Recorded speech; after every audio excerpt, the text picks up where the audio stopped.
Olá, um bom dia para você. Repercutiu entre os senadores a decisão do Supremo Tribunal Federal que resultou na libertação do ex-presidente Lula por considerar ilegal o início do cumprimento da pena mesmo após a condenação em segunda instância.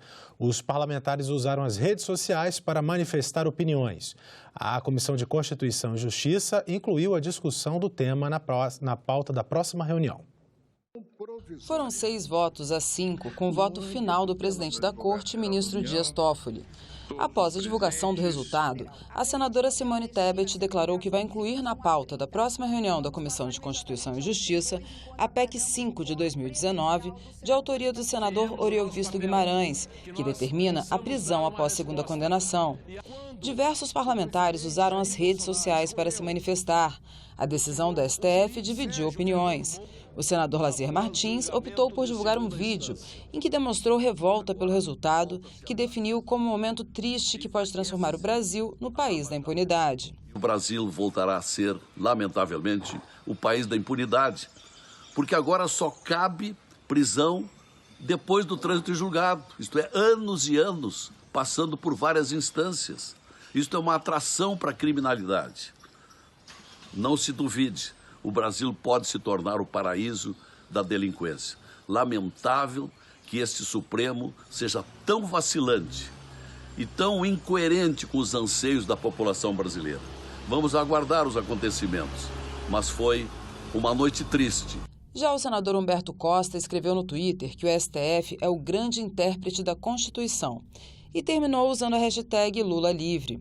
Já o senador Major Olímpio começou o texto com a palavra vergonha e concluiu com festa da bandidagem. Já o senador Alessandro Vieira criticou a decisão do STF, que ele definiu como feita sob medida para ricos e poderosos. Outro parlamentar que usou as redes foi Rogério Carvalho, que divulgou um vídeo e se mostrou feliz com a decisão do STF. O Brasil viveu um regime de fechamento e de exceção, com cerceamento dos direitos individuais e ferindo o Estado democrático de direito no nosso país. Portanto, eu quero parabenizar os ministros que, com muita competência, recolocaram a Constituição e o que está na Constituição como guia da nossa nação para garantir a paz e o fortalecimento das instituições democráticas no Brasil. Promulgação da reforma da Previdência e proibição de cortes em recursos destinados para obras públicas são os destaques desta semana no plenário do Senado. O presidente do Senado marcou para terça-feira a promulgação da reforma da Previdência e o presidente Jair Bolsonaro deverá participar desta sessão aqui no Congresso Nacional. E os senadores deverão concluir a votação em primeiro turno da PEC paralela da Previdência com a apreciação de destaques que podem alterar o texto principal já aprovado. Entre eles estão o que vai garantir o pagamento integral da aposentadoria em casos de invalidez e o que vai considerar os 80 maiores salários de contribuição na definição do valor do benefício. E o plenário poderá votar ainda o projeto que proíbe o contingenciamento de recursos destinados a obras públicas e um outro que vai repassar para as secretarias de segurança pública parte do dinheiro arrecadada com leilões de carros apreendidos. E também está na pauta a Semana Nacional do Uso Consciente da Água.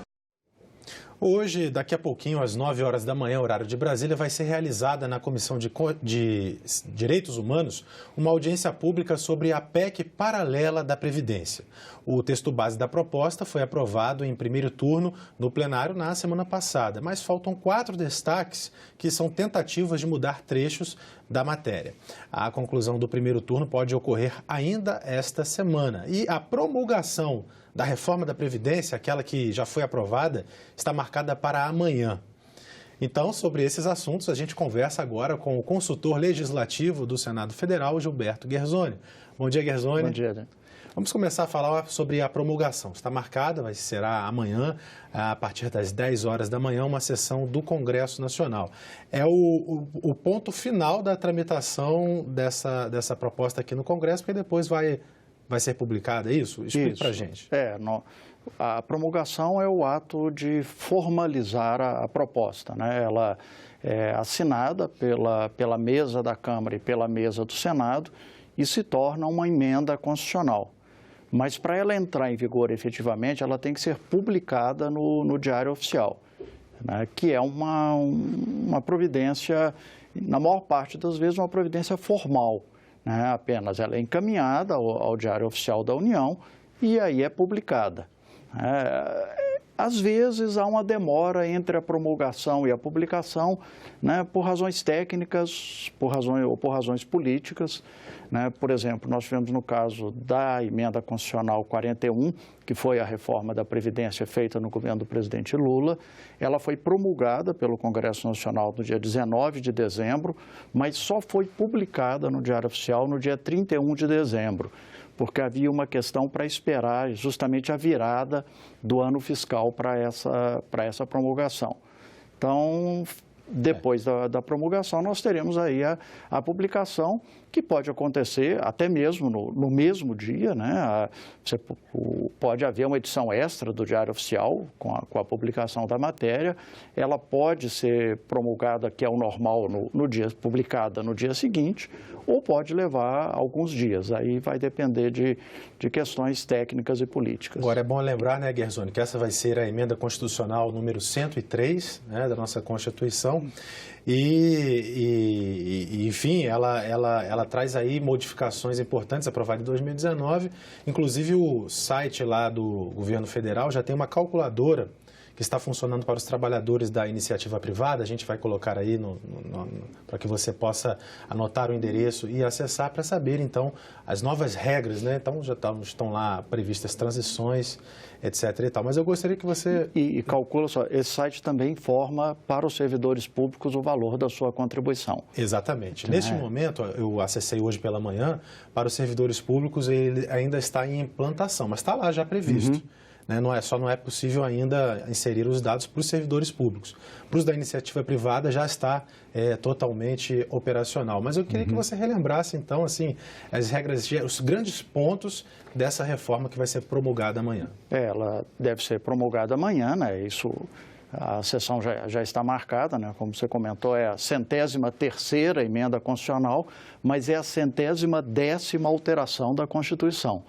Nós temos 6 emendas constitucionais de revisão, a revisão constitucional de 93, e temos um ato internacional com força de emenda constitucional, é a Convenção Internacional de Pessoas com Deficiência. Então, na verdade, nós temos hoje, será a 110ª alteração da Constituição, né? Indiscutivelmente é um recorde em qualquer país democrático do mundo. A grande alteração que a reforma traz é estabelecer o limite de idade no regime geral de previdência social. Até hoje, no Brasil, não existe idade mínima para aposentadoria no regime geral de previdência social. No regime dos servidores públicos, essa idade foi implantada em 98, pela emenda constitucional número 20, né, já há 21 anos. Então, essa é a principal alteração. Ela fixa a idade mínima para o regime geral, que é 65 anos para homens e 62 para mulheres, e ela aumenta a idade mínima dos servidores públicos. Hoje essa idade é 60 para homens e 55 para mulheres, ela aumenta também para 65 e 62, e esse aumento é paulatino, né? Tanto num caso quanto no outro. No caso do regime geral, começa a estabelecer lá em 56 anos e vai subindo paulatinamente, e os servidores a partir desses 55 e 60.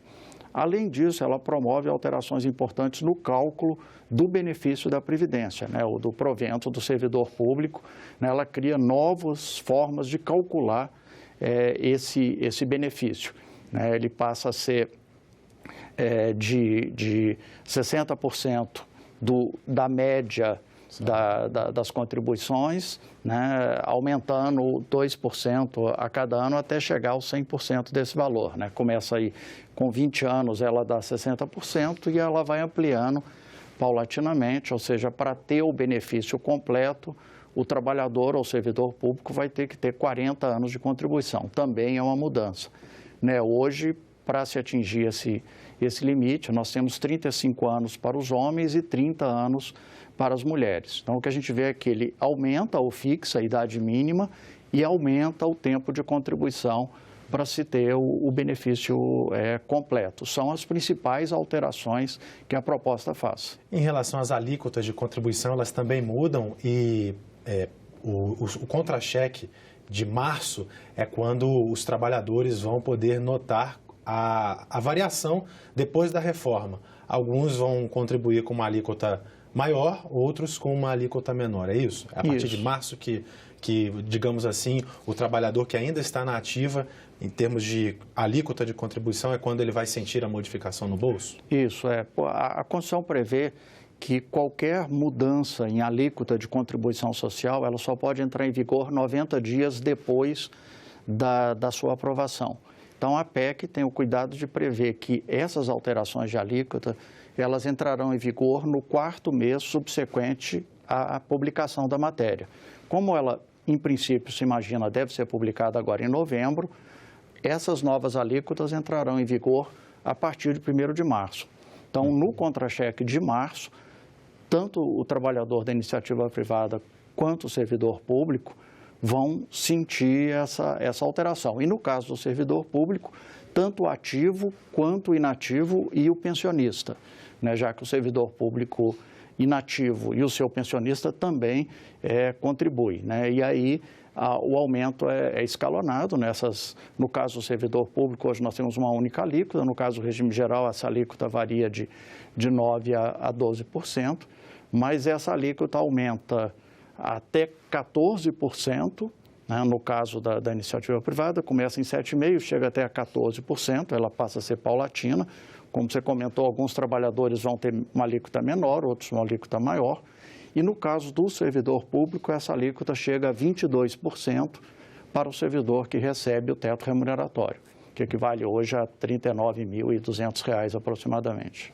Perfeito. Agora vamos falar sobre o outro assunto, é a PEC paralela da Previdência. É uma PEC, digamos assim, complementar, que tem um dos seus objetivos incluir estados e municípios ou permitir que, se assim o quiserem, as assembleias legislativas dos estados utilizem essas mesmas regras que nós estamos conversando aqui lá nos estados e municípios. Queria que você comentasse aí a possibilidade dessa votação ser concluída aqui no Senado. Há uma expectativa dessa votação ser concluída amanhã, né? Está agendada para a sessão deliberativa de amanhã essa votação. Ela começou na semana passada, o texto básico foi aprovado, mas não houve quórum para a votação dos destaques, né? Logo no primeiro destaque que foi votado, não se atingiu o quórum, né? Uma emenda constitucional você tem que ter um quórum de 49 senadores, não se atingiu esse número. Então, a sessão caiu, né, como é o jargão parlamentar, ou seja, a sessão foi interrompida. Né, foi suspensa, na verdade. Ela foi suspensa, ela continua hoje, mas amanhã se abrirá uma nova sessão. Né, não haverá continuação. Essa sessão passada ela foi apenas suspensa para que pudesse manter o quórum para a sessão de hoje, onde haverá sessão deliberativa. Né, não é muito normal, mas essa não é uma semana normal. Então, nós teremos a sessão deliberativa hoje para votar matérias consensuais entre os parlamentares, entre os senadores.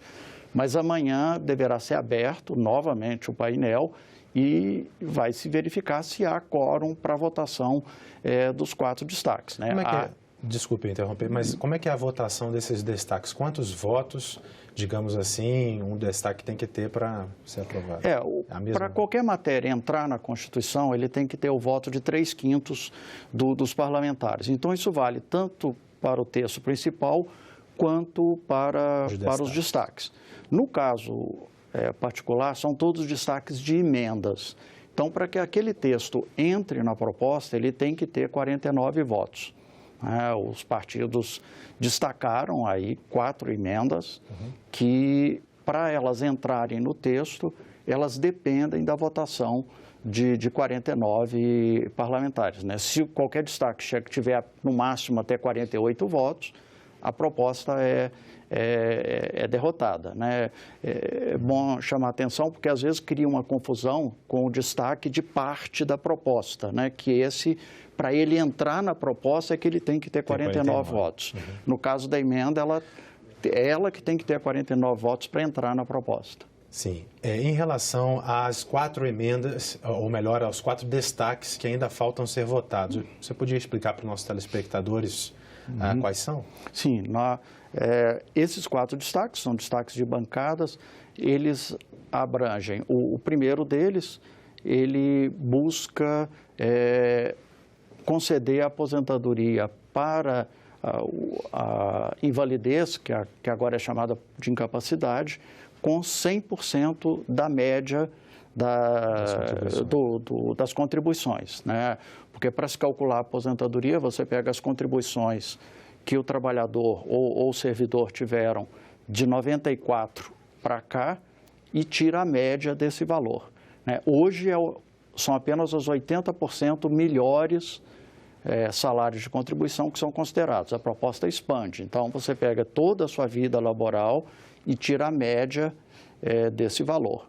No caso da aposentadoria por invalidez, salvo os casos de acidente de trabalho, a regra que a norma coloca agora, que a PEC coloca, é que ela será proporcional. Essa emenda tenta voltar, como é no regime geral hoje, para que a aposentadoria por invalidez ou por incapacidade permanente seja sempre 100% da média. Então, esse é o primeiro destaque. Um segundo destaque, ele retira a idade mínima para as aposentadorias especiais. Hoje, as aposentadorias especiais no regime geral de previdência, elas não têm idade mínima.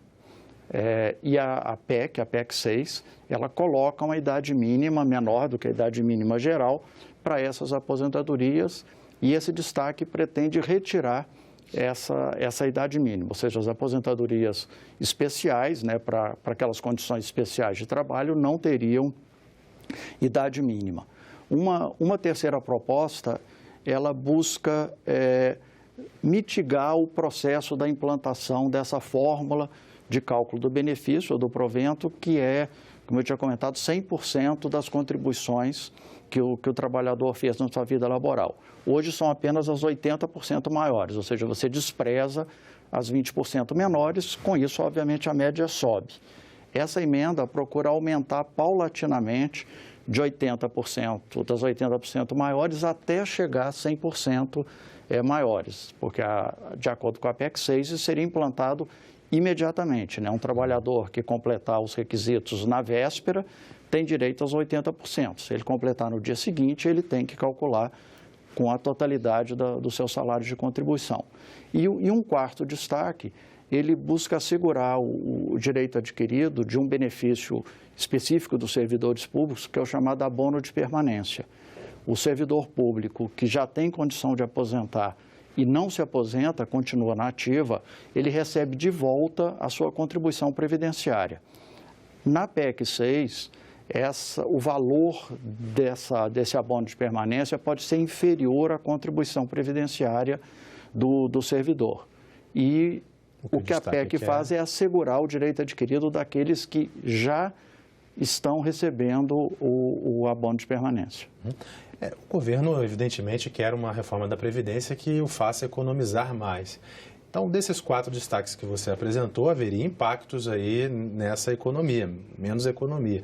Mas há algum tipo de acordo em algum desses destaques para que possa avançar ou ainda não se propala isso? Realmente, todos eles têm impacto financeiro, né? Eles causam algum tipo de impacto, alguns mais ou menos. Eu não sei se já há um acordo, né? Inclusive, quando se suspendeu a sessão da semana passada, né, alguns parlamentares acharam até que era uma boa providência, porque isso viabilizava que os partidos, né, tanto do governo quanto da oposição, pudessem negociar algum tipo de acordo para que a votação pudesse realizar hoje, amanhã, com acordo.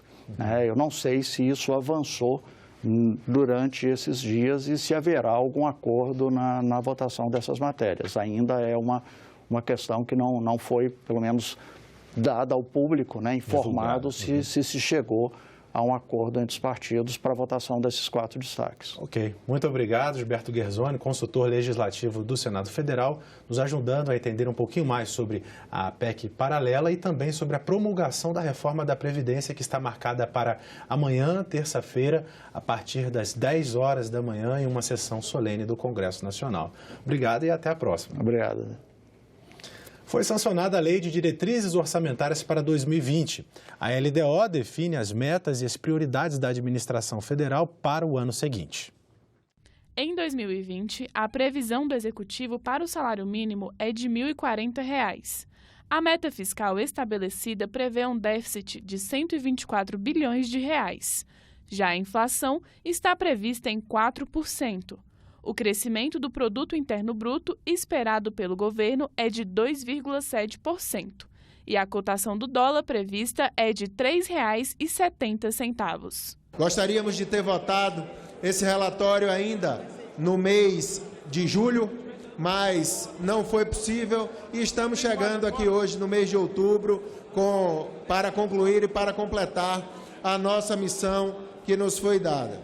Neste ano, a LDO foi aprovada pelo Congresso em outubro, com um atraso de 3 meses.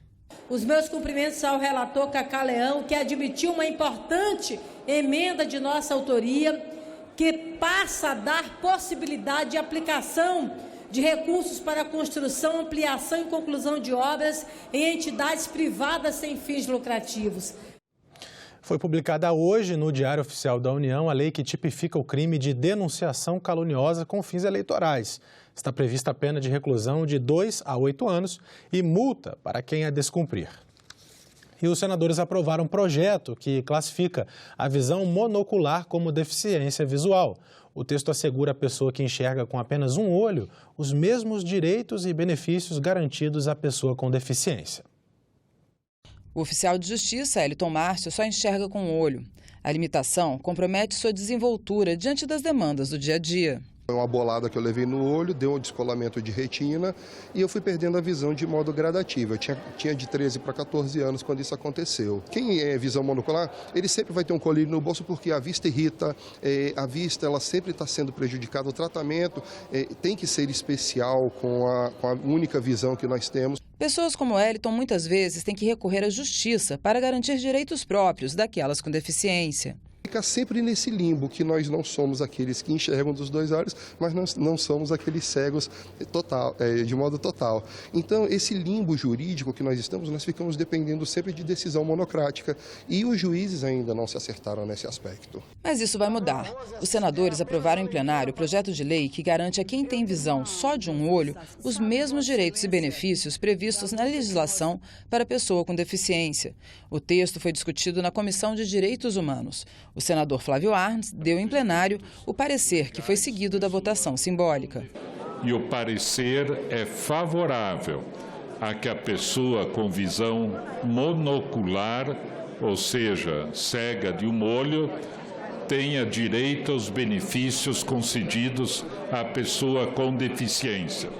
Já é o parecer do Supremo Tribunal Federal para muitas situações.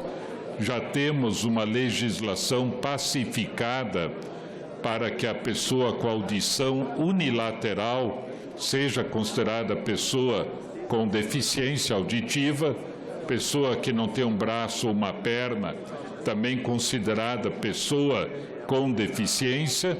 Então, a pessoa com visão monocular deve ser considerada também, para os efeitos legais, pessoa com deficiência. O relatório do senador Arns foi muito feliz ao citar que, abro aspas, não foi por capricho da natureza que o homem foi dotado de visão binocular, ou seja, com 2 olhos. A visão monocular só permite examinar a posição e a direção dos objetos dentro do campo de visão humana em um único plano. A pessoa com visão monocular tem dificuldades em avaliar profundidades e distâncias, o que traz limitações ao exercício das suas atividades cotidianas e profissionais, sendo-lhe, inclusive, vedado o exercício de certas profissões. O projeto é de autoria dos senadores Rogério Carvalho, Rose de Freitas, Wellington Fagundes e Otto Alencar. Os autores apontaram que indivíduos com visão monocular, além de terem problemas na definição de profundidade, apresentam redução de cerca de 25% no campo visual. O projeto segue para apreciação na Câmara dos Deputados. Se aprovado, vai se chamar Lei Amália, em homenagem à jornalista defensora da causa. O senador Rogério Carvalho, que tem visão monocular, falou sobre as dificuldades que enfrenta por causa da deficiência e agradeceu a aprovação do projeto. Feliz por mim e por todos os monoculares do nosso país que conseguem ter a possibilidade e o reconhecimento. Não para a condição de coitadinho, porque isso vai ser reconhecido como não é uma vantagem, mas é a possibilidade da gente ter uma condição de disputa igual na sociedade, ou pelo menos diminuir as diferenças. Só para que as pessoas tenham uma ideia, quem dirige profissionalmente não pode ser monocular. Cirurgião não pode ser monocular. Quem é piloto de avião não pode ser monocular. Todo mundo que precisa de visão de profundidade, que precisa de acuidade ou agucidade visual, não pode ser monocular. Ela passa a garantir benefício que tem direito. O que nós estamos fazendo é uma questão de justiça social, mas nada mais que isso, aos portadores da visão monocular. Cumprimento os senadores e senadoras pela aprovação desta matéria importante. A matéria vai à Câmara dos Deputados. Uma palestra do escritor, historiador e filósofo Yuval Noah Harari foi a atração no lançamento do projeto Modernizar na Câmara dos Deputados. O objetivo é discutir o futuro e aperfeiçoar a forma como o Congresso discute e formula as leis e políticas públicas. Há 8 anos, Yuval Noah Harari era apenas um professor universitário em Israel. Mas bastou ele publicar o livro Sapiens, Uma Breve História da Humanidade, para se tornar uma celebridade mundial. Pela primeira vez no Brasil, Harari veio dar uma série de palestras sobre temas presentes em seu último livro, 21 lições para o século XXI. Nacionalismo, disputa direita-esquerda, futuro do emprego. Em Brasília foi a estrela do Fórum Modernizar, organizado pela Câmara dos Deputados e o Senado Federal, para debater o impacto da revolução tecnológica no país nas próximas décadas. Ele disse que o maior problema do mercado não é o desaparecimento de postos de trabalho, mas como treinar as pessoas, e que países menos desenvolvidos vão sofrer mais. Yuval Harari falou por 1h30 para um salão negro com mais de 500 pessoas, entre elas o presidente do Senado, Davi Alcolumbre, e da Câmara, deputado Rodrigo Maia. Mas ele sempre deixa claro, inclusive nos seus livros, que não é um profeta nem tem respostas para tudo. Admirado por Bill Gates, Mark Zuckerberg e até Barack Obama, seus 3 mais recentes livros já venderam 15 milhões de cópias e foram traduzidos em 50 idiomas. Eles nos contam de onde viemos, para onde podemos ir e como viver ou sobreviver numa sociedade em constantes e radicais mudanças como a nossa. A Polícia Legislativa começou a usar na última semana cães farejadores para aumentar a segurança aqui no Congresso Nacional. Essa é a Maeva e esse é o Chuck. Maeva tem apenas 2 anos, mas já é especialista em farejar armas e explosivos. Chuck tem 10 meses e está sendo treinado para seguir os passos da parceira. Os cães foram usados pelas polícias do Senado e da Câmara dos Deputados para auxiliarem na checagem da segurança de um evento realizado na quinta-feira. Foi a primeira vez que animais auxiliaram nesse tipo de revista. Esse trabalho é um evento piloto, só iniciou-se durante essa semana. Começou com um treinamento dos policiais em cursos específicos para a condução de cães de detecção e está culminando agora na introdução dos cães com eventos teste aqui nas casas legislativas. Os cães farejadores começam a ser treinados ainda filhotes e se aposentam entre 8 e 10 anos. E nós ficamos por aqui. Você pode rever as reportagens desta edição na nossa página na internet, senado.leg.br/tv. Muito obrigado pela sua companhia e continue sintonizado aqui na TV Senado.